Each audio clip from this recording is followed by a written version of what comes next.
नमस्कार मित्रों, एसएससी अड्डा जीके में आपका बहुत बहुत स्वागत है। आज हम पर्यावरण अध्ययन यानी एनवायरनमेंट के जो क्वेश्चन स्टार्ट करेंगे, तो यह जो वन लाइनर क्वेश्चन और साथ ही एमसीक्यूज यहाँ पर लिए गए हैं जो परीक्षा के लिए अत्यंत महत्वपूर्ण है।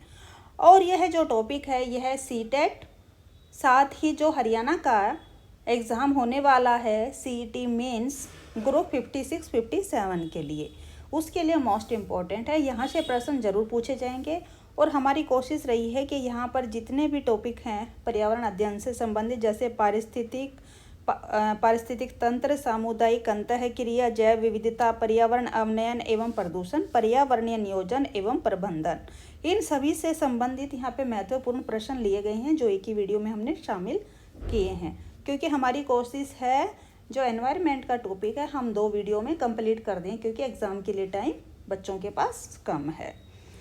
आइए स्टार्ट करेंगे। स्टार्ट करने से पहले चैनल को ज़्यादा से ज़्यादा शेयर ज़रूर कीजिए, साथ ही अपने दोस्तों को भी कहिए कि वो सब्सक्राइब ज़रूर करें, और लाइक तो आप करने वाले ही हैं। तो आइए देख लेते हैं प्रश्न। क्वेश्चन नंबर 1 देखते हैं। इकोलॉजी शब्द का प्रयोग सर्वप्रथम किसने किया था? तो किसके द्वारा किया गया था? तो यह किया गया था अर्नेस्ट हेकेल के द्वारा। पारिस्थितिकी के जनक कौन है? तो इसके जनक अर्नेस्ट हेकेल। वायुमंडल में ऑर्गन गैस की कितनी मात्रा पाई जाती है? तो जो ऑर्गन गैस है वह पाई जाती है वायुमंडल में 0.93%, और वायुमंडल में नाइट्रोजन गैस सबसे ज़्यादा पाई जाती है। कौन सी? नाइट्रोजन। पारिस्थिति के अंतर्गत किसका पारस्परिक अध्ययन किया जाता है? तो वह है वातावरण और जीव समुदाय का। एंजाइम क्रियाशीलता का सर्वोत्तम ताप वह है 25 से 35 डिग्री सेंटीग्रेड। किस ताप पर एंजाइम का विकृतीकरण हो जाता है? तो वह रहता है 60 से 70 डिग्री सेंटीग्रेड। भारत में स्थायी बर्फ लाइन क्या ऊंचाई है? तो भारत में जो स्थायी बर्फ रहती है उस लाइन की क्या ऊंचाई है? तो वह है 4000 मीटर। वनस्पतियों के सड़ने से कौन सी गैस निकलती है? उत्तर रहेगा मीथेन गैस। भारत में अल्पाइन वृक्ष किस ऊंचाई पर मिलते हैं? तो ये मिलते हैं 3600 से 4000 मीटर की ऊंचाई पर। संसार का सबसे बड़ा लोएस मैदान किस देश में स्थित है? उत्तर रहेगा चाइना या चीन। पूर्ण मूल तथा स्तंभ परजीवी है किसका? ओरोबैंकी तथा अमरबेल। कवक का किसी पौधे की जड़ के साथ सहजीवन कहलाता है, यह होता है माइकोराइजा। क्या कहेंगे इसको? माइकोराइजा। आम के वृक्ष का अर्ध तना परजीवी है, कैसा? लोरेंट्स। श्वसन मूल यानी निमेटोडोफोर्स किस प्रकार के वनस्पतियों में मिलता है? तो ये जो मैंग्रोव वन रहते हैं तो मैंग्रोव में मिलता है। अगर देखिए किसी कारणवश कोई, हमारी कोशिश तो होती है कि कोई भी मिस्टेक ना हो, किसी भी प्रश्न का उत्तर ना गलत बताया जाए, लेकिन अगर फिर भी हो जाए, देखिए कम से कम 5 से 6 घंटा मेहनत करते हैं, पीपीटी हो सकता है कोई मिस्टेक हमसे हो भी सकती है, तो उसके लिए माफ़ कीजिएगा। पारिस्थितिक निकेत अथवा निक शब्द का प्रयोग सर्वप्रथम किसने किया? तो उत्तर रहेगा ग्रीनेल्स ने। कब? 1971 में। पारिस्थितिक तंत्र शब्द का प्रयोग सर्वप्रथम किसने किया? तो ये किया था एजी टेंसले ने 1935 में। प्रकृति की एक क्रियात्मक इकाई है, वह है पारिस्थितिक तंत्र। पारिस्थितिक विज्ञान में ऊर्जा मापने की इकाई उत्तर रहेगा ऊष्मा। खाद्य श्रृंखला में ऊर्जा का प्रवाह किस दिशा में होता? उत्तर रहेगा एक ही दिशा में। एक संतुलित पारिस्थितिक तंत्र में जिलों की संख्या होता है उत्तर स्थिर। तो कैसी होती है? स्थिर रहती है इसकी। एक वृक्ष के पारिस्थितिक तंत्र का संख्या पिरामिड कैसा बनेगा? तो यह बनता है उल्टा। एक तालाब के पारिस्थितिक तंत्र का जो भार पिरामिड होता है उस पर कैसा बनेगा? उल्टा। प्रत्येक पोषक तत्व के जंतु कितना प्रतिशत ऊर्जा अगले पोषण तल को दे देते हैं? तो ये देते हैं कितना? 10%। मृतजीवी खाद्य श्रृंखला को क्या कहते हैं? इसको डेट्रिटस कहा जाता है। पारिस्थितिकीय कार्यशीलता की आधारभूत इकाई क्या है? तो उत्तर रहेगा आपका पारिस्थितिक तंत्र। ज्वालामुखी के फटने से कौन सा प्राकृतिक चक्र दुष्प्रभावित होता है? उत्तर रहेगा फास्फोरस चक्र। दो भिन्न पारिस्थितिक तंत्रों तंत्रों के मध्य संक्रमण मंडल को क्या कहते हैं? उत्तर रहेगा इकोक्लाइन। विश्व के सभी भौगोलिक पारितंत्रों के संगठन को क्या कहते हैं? उत्तर है जैवमंडल। घास स्थल पारिस्थितिक तंत्र में संख्या का पिरामिड होता है, उत्तर रहेगा सीधा। पारितंत्र में ऊर्जा का प्राथमिक स्रोत क्या होता है? तो ऊर्जा का जो प्राथमिक स्रोत है पारितंत्र में वह सूर्य का प्रकाश है। सामुदायिक अंतःक्रिया जो है उससे रिलेटेड महत्वपूर्ण प्रश्न, अंतःक्रिया मुख्यतः कितने प्रकार की होती है? तो यह होती है 2 प्रकार की, घनात्मक और ऋणात्मक। घनात्मक अंतःक्रिया के उदाहरण हैं सहोपकारिता, सहभोजिता और आदि सहयोग। ऋणात्मक अंतःक्रिया के उदाहरण प्रतिस्पर्धा, परजीविता और परभक्षण।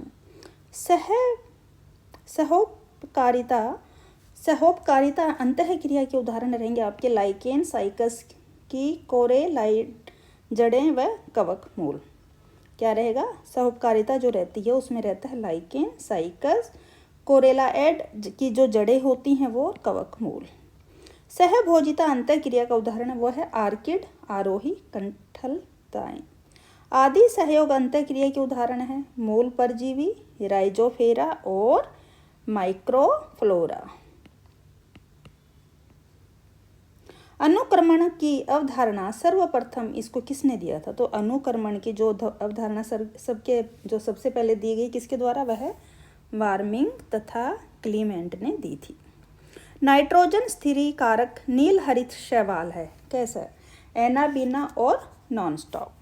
पेयजल में नाइट्रोजन नाइट्रेट की अधिक मात्रा से बच्चों में कौन सा रोग होता है? तो बच्चों के अंदर अगर पानी के अंदर क्या होगा? नाइट्रोजन अगर ज़्यादा होगा, जो नाइट्रोजन नाइट्रेट की अगर मात्रा ज़्यादा हो जाती है तो ब्लू बेबी सिंड्रोम नामक रोग हो जाता है। ब्लू बेबी सिंड्रोम को अन्य किस नाम से जानते हैं? तो जो ब्लू बेबी सिंड्रोम है इसको जो मेडिकल लैंग्वेज रहती है उसमें इसको मिथेनोग्लोबोनीमिया के नाम से जाना जाता है। अब देखते हैं जो जैव विविधता है पर्यावरण के अंदर उससे संबंधित महत्वपूर्ण प्रश्न। जैव विविधता शब्द का प्रयोग सबसे पहले किसने किया था? तो ये किया गया था WG रोजेन के द्वारा। सर्वाधिक प्रजाति विविधता किस भौगोलिक क्षेत्र में पाई जाती है? तो जो सर्वाधिक जो प्रजाति विविधताएं हैं जो भौगोलिक क्षेत्र में कहाँ पाई जाती हैं? वह मिलेंगी भूमध्य रेखीय प्रदेश में। जैव विविधता का भंडार उपमा किस भौगोलिक क्षेत्र को प्रदान किया गया है? तो उत्तर रहेगा उष्ण कटिबंधीय वर्षा वन को। विश्व की सबसे बड़ी प्रवाल भित्ति ग्रेट बैरियर रीफ कहाँ स्थित है? यह है कहाँ पर? ऑस्ट्रेलिया में। मोस्ट इम्पोर्टेंट ये क्वेश्चन है, वह कई बार पूछा गया है। सारगेसो नामक विशिष्ट प्रकार का घास कहाँ है? तो यह है सारगेसो सागर। उत्तरी सारगेसो सागर कहाँ है? तो यह उत्तरी अंटार्कटिक महासागर में स्थित है। लक्षद्वीप समूह किस प्रकार के द्वीप हैं? तो आपने जो अंडमान निकोबार लक्षद्वीप का तो नाम सुना ही है ना, तो यह क्या है? जो लक्षद्वीप समूह है किस प्रकार का द्वीप है? यह कोरल द्वीप है, यानी इसको कोरल भी बोला जाता है और मूंगा द्वीप के नाम से भी इसको जाना जाता है। भारत सरकार ने जैव विविधता अधिनियम कब पारित किया था? तो भारत सरकार की बात हो रही है यहाँ। तो भारत सरकार के द्वारा कब ये जैव विविधता अधिनियम पारित किया? तो ये 2002 में किया गया था। हॉटस्पॉट की अवधारणा के प्रतिपादक कौन थे? उत्तर रहेगा नॉर्मन मायर्स। कब? 1988। विश्व में कितने जैव विविधता के संवेदनशील स्थल है? उत्तर रहेगा 34। भारत में जो 3 हॉटस्पॉट स्थल हैं वे कहाँ हैं? वो आपको बताना है। तो ये कौन कौन से हैं? पश्चिमी घाट, पूर्वी घाट तथा हिमालयी क्षेत्र। भारत में प्रथम जैव मंडलीय क्षेत्र नीलगिरी की स्थापना कब की गई? तो नीलगिरी जो जैव मंडल है इसकी स्थापना कब हुई? तो उत्तर रहेगा आपका 1986 में। भारत में किस भाग को जैव विविधता का द्वार संज्ञा प्रदान की गई है?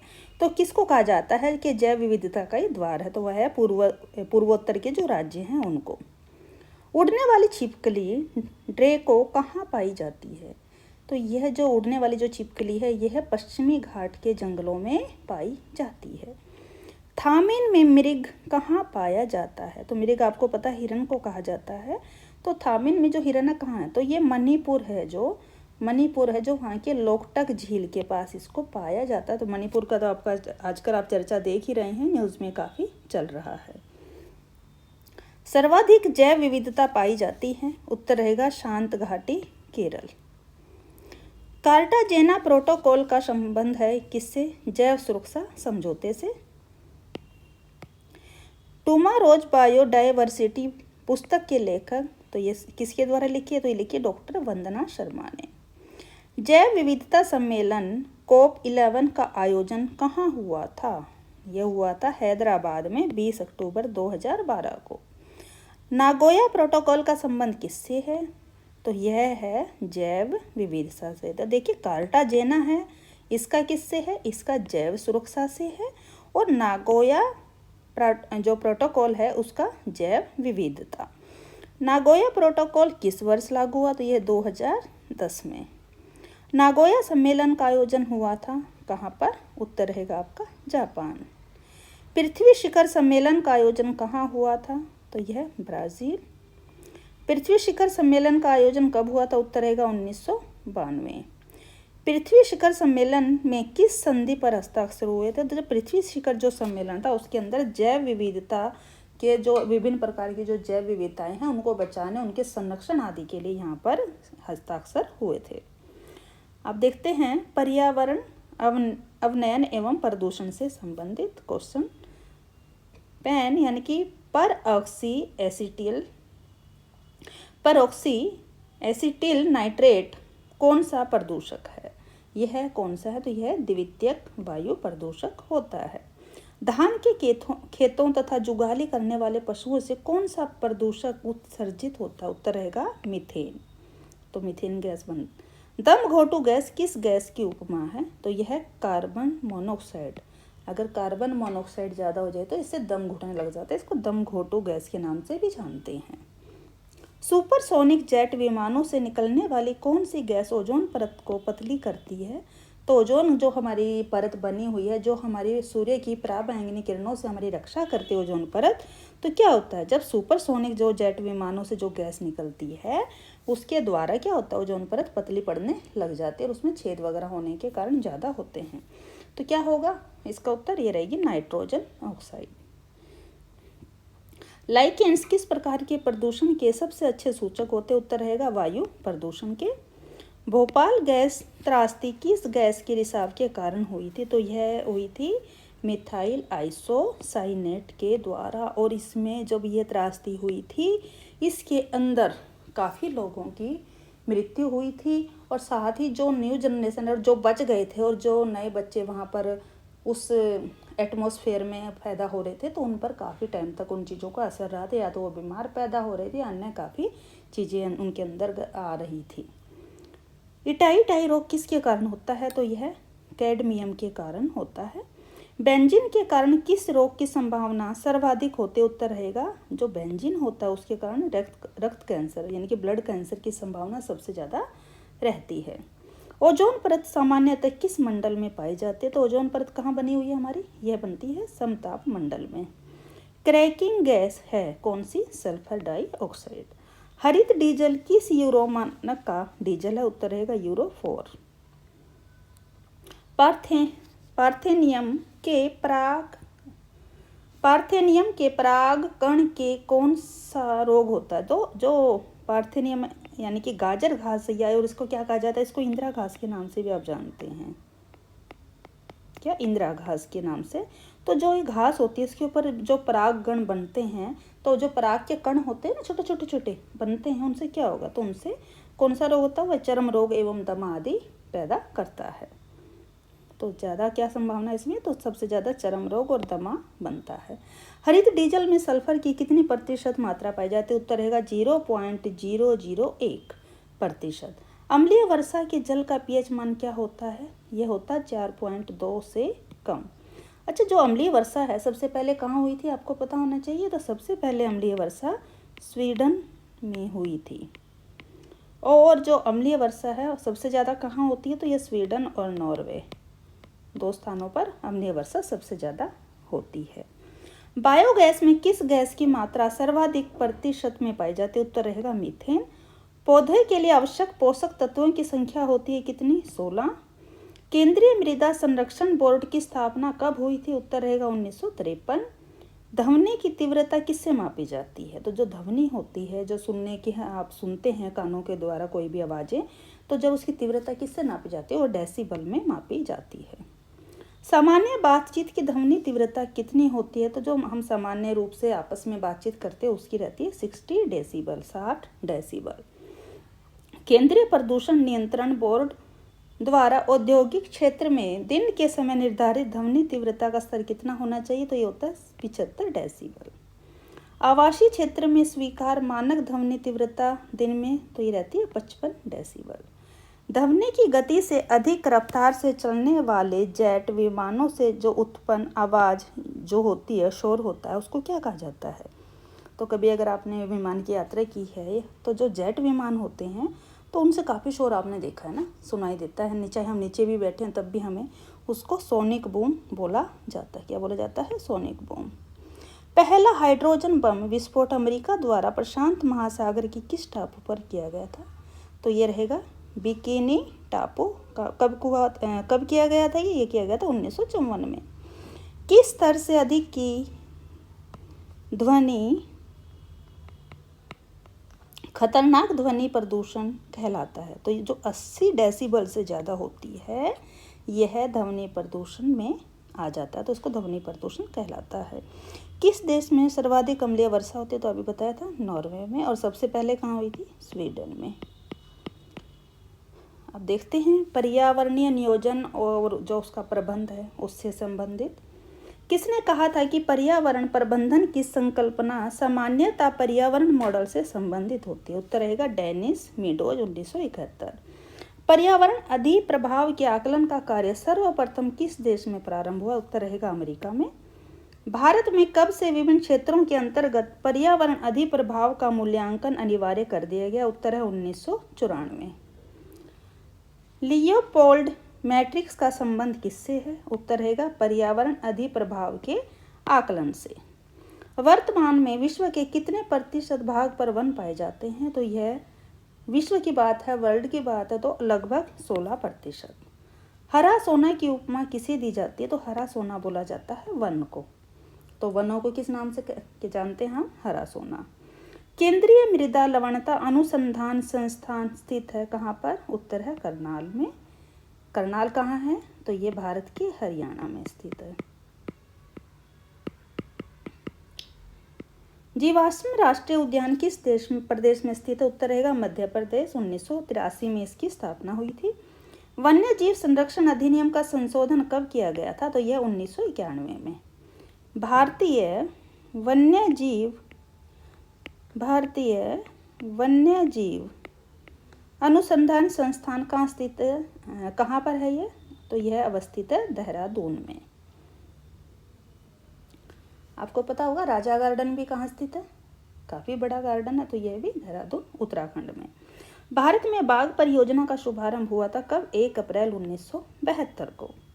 गिद्ध संरक्षण प्रोजेक्ट प्रारंभ हुआ था कब, तो गिद्धों के संरक्षण के लिए कब किया गया था इस प्रोजेक्ट को शुरू, तो यह किया गया था 2006 में।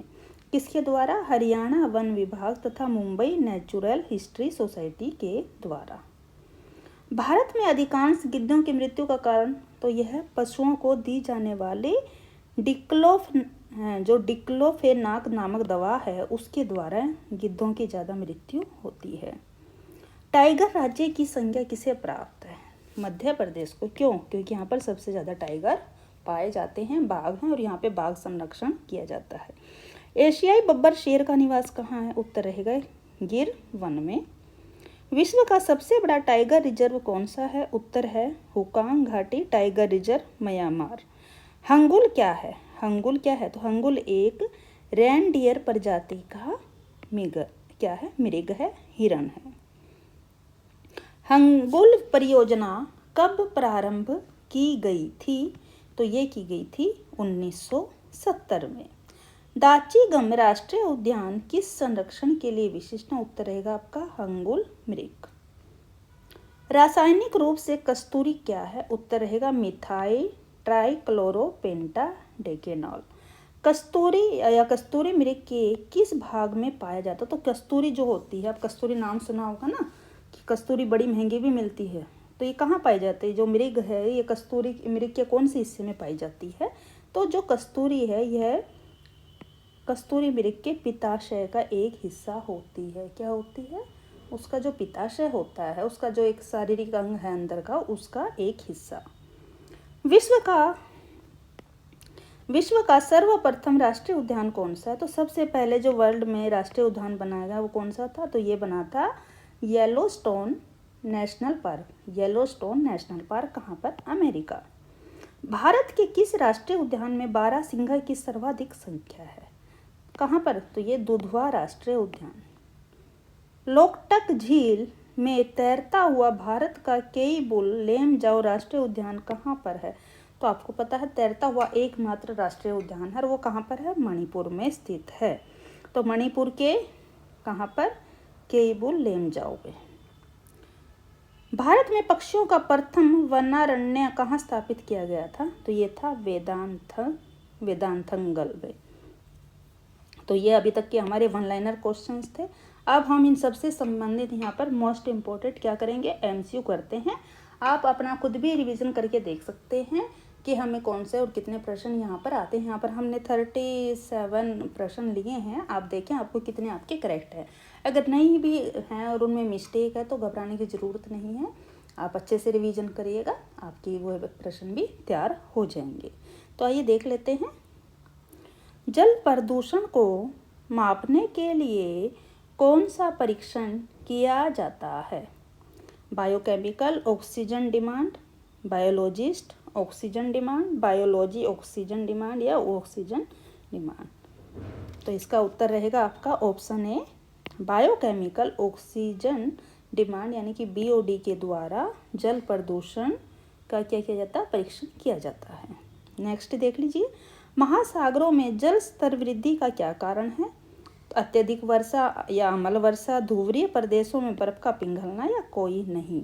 तो जब महासागरों में जल स्तर की वृद्धि होती है वह किस कारण से होती है? तो उत्तर रहेगा आपका जो ध्रुवीय प्रदेशों में बर्फ का पिघलना। भूमंडलीय तापन का क्या कारण है? तो भूमंडल पे जो ज़्यादा आजकल तापमान में वृद्धि हो रही है उसका क्या कारण है? तो यह रहती है कार्बन डाइऑक्साइड में कमी, कार्बन डाइऑक्साइड में वृद्धि, वनों में वृद्धि है। देखिए जब कार्बन डाइऑक्साइड की मात्रा पर्यावरण में ज़्यादा हो जाएगी तो क्या होगा? भूमंडल का ताप बढ़ जाएगा। तो ऑप्शन बी करेक्ट है। जुगाली करने वाले पशु किस ग्रीन हाउस गैस को उत्पन्न करते हैं? तो ये आपको पता ही होगा। ऑप्शन सी करेक्ट है, मीथेन, CH4। वायुमंडल में गैसों की निश्चित प्राकृतिक मात्रा में अवांछनीय परिवर्तन को क्या कहते हैं? तो क्या कहेंगे इसको? ऑप्शन ए, वायु प्रदूषण। वायु प्रदूषण का कारण है, वायु प्रदूषण का क्या कारण रहता है? ध्वनि विस्तारक यंत्र, कीटनाशकों का प्रयोग या धुआं। तो इसका उत्तर आपका रहेगा ऑप्शन सी, धुआं। वाहनों से निकलने वाली प्रदूषित गैस कौन सी है? तो वह है आपकी कौन सी है? Option C, carbon monoxide. निम्न में से कौन सी गैस वायु को सबसे अधिक प्रदूषित करती है? तो कौन सी गैस जो हवा को प्रदूषित करती है सबसे ज़्यादा? Option B, carbon monoxide. वायु प्रदूषण को कम किया जा सकता है किसके द्वारा? तो ज़्यादा से ज़्यादा हम क्या कर सकते हैं? सभी को पता है, वृक्षों के द्वारा, ज़्यादा पेड़ लगाकर। उत्तराखंड में मनाया जाने वाला हरेला पर्व किससे संबंधित है? तो देखिए हरेला से आप समझ गए, हरियाली से। तो हरियाली किससे आएगी? वनों से, पेड़ पौधों से। इसका उत्तर रहेगा आपका पौधारोपण से। ऑप्शन बी बिल्कुल सही है। यहाँ पर पेड़ पौधे वायु प्रदूषण को कम करते हैं क्योंकि यह क्या करते हैं? तो ये क्या अवशोषित कर लेते हैं। तो यह किसके, इनके द्वारा क्या अवशोषित किया जाता है?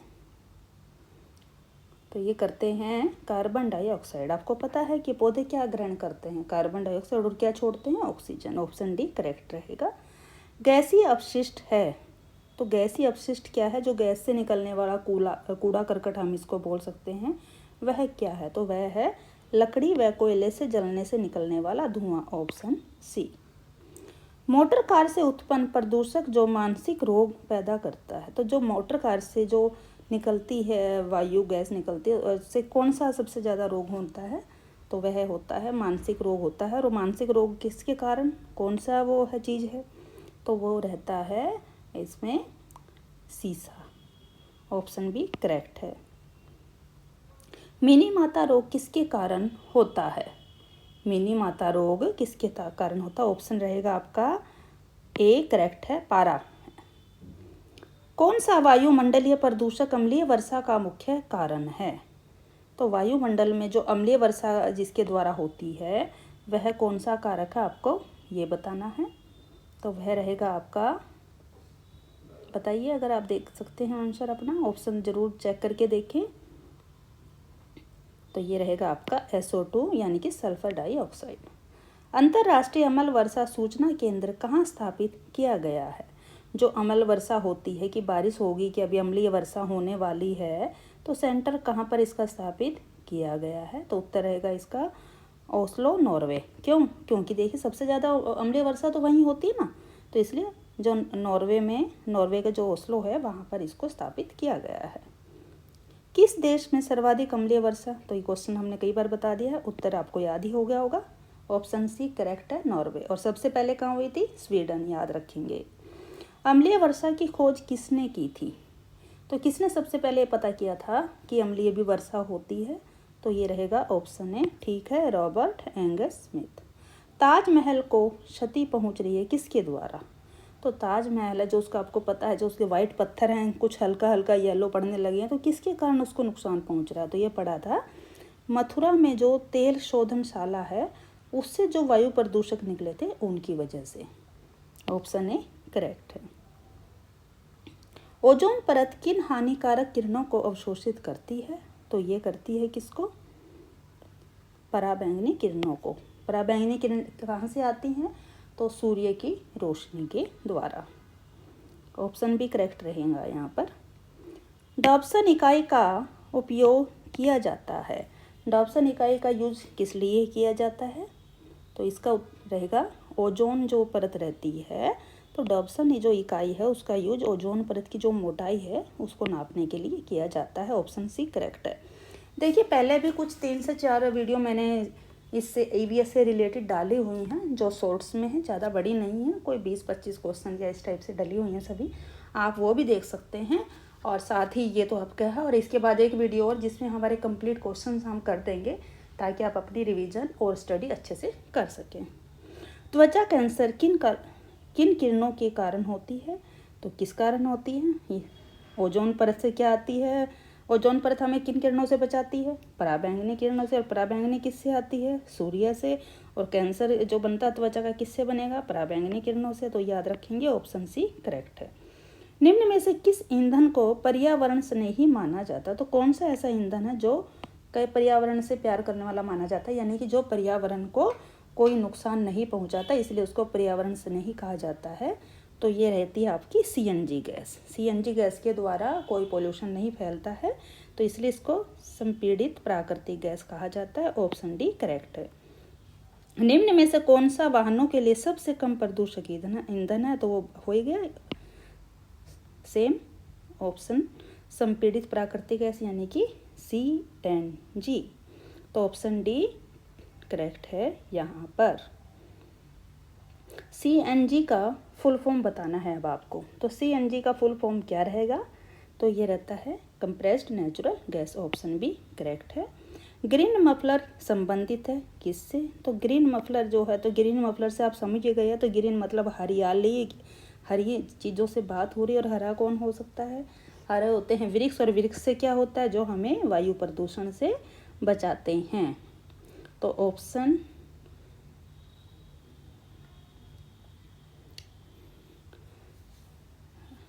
माफ़ कीजिए ज़रा इस क्वेश्चन के लिए मुझे। ग्रीन मफलर से हमारा मतलब यहाँ से रहेगा, ग्रीन मफलर ध्वनि प्रदूषण से हमारा यहाँ पर रहेगा, ऑप्शन सी करेक्ट है।